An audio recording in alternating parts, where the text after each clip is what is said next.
Hello বন্ধুরা, আসসালামু আলাইকুম। শিব লোকেশন থেকে আপনাদেরকে স্বাগতম। আশা করি আপনারা সবাই ভালো আছেন। আলহামদুলিল্লাহ, আমিও ভালো আছি। চলে আসলাম আপনাদের মাঝে ঝটপট একটা রেসিপি নিয়ে। সেটা হলো সুজির হালুয়া। সুজির হালুয়া আপনারা কিভাবে বানাবেন সেটা দেখবেন। আমরা এখানে 1.5 কেজি পরিমাণ সুজি নিয়ে নিয়েছি। সুজিটা আমরা হালকা টেলে নিব প্রথমে শুরুতেই। দেখেন আমার সুজিটা কিন্তু টেলে নেওয়া শেষ, আমি কিন্তু ঢেলে নিয়েছি। এখন একটা এই যে কড়াইতে টেলেছি ওই কড়াইতে আমি আবার কিছু পরিমাণ সয়াবিন তেল নিয়ে নিব। আর মেনলি ঘি দরকার হবে সবারই।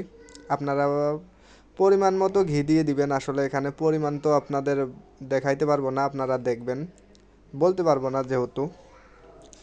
দেখেন মেনলি যতটুকু আপনারা তেল দিবেন ততটুকু পরিমাণ, তার থেকে বেশি ঘি লাগে আসলে সুজির হালুয়া তৈরি করতে হলে।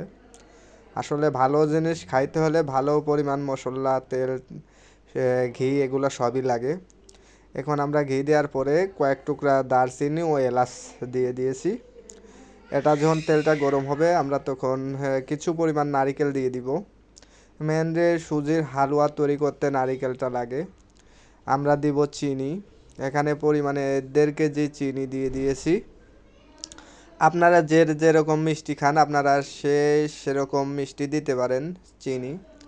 1.5 কেজির বেশি হবে, কম হবে না, যদিও আমি পট দিয়ে মেপে দিছি, তারপরেও পরিমাণে বেশি ছাড়া কম হবে না। যখন এরকম হয়ে আসবে তখন আপনারা সুজিটা ঢেলে দিবেন। দেখেন আমি কিন্তু এখন সুজিটা ঢেলে দিলাম।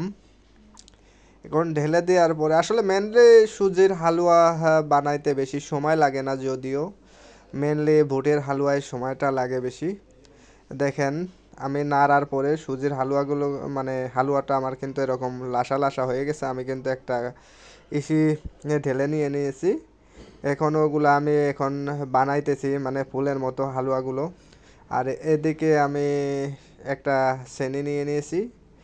হ্যাঁ, চেনির ভিতর ঢেলে দিয়েছি। এখান থেকে আমি কিছু বানাবো ফুলের হালুয়া যেরকম বানাই। দেখেন কত সুন্দর মতো বানানো হচ্ছে।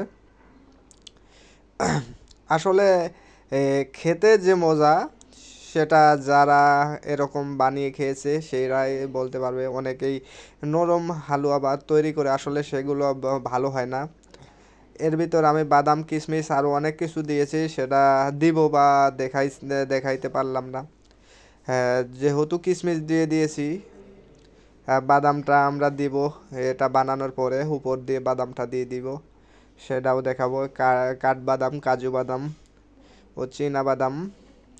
দেখেন আমার এগুলো কাটার পরে কিন্তু এরকম হয়েছে। সেনিরগুলা কেটেছি আর এগুলা প্লেটের যেগুলো বানিয়েছি দেখেন কত সুন্দর মতো বানিয়ে নিয়েছি। অল্প শর্টকাটের সময়ে আজকে আমার স্পেশাল রেসিপি সুজির হালুয়া।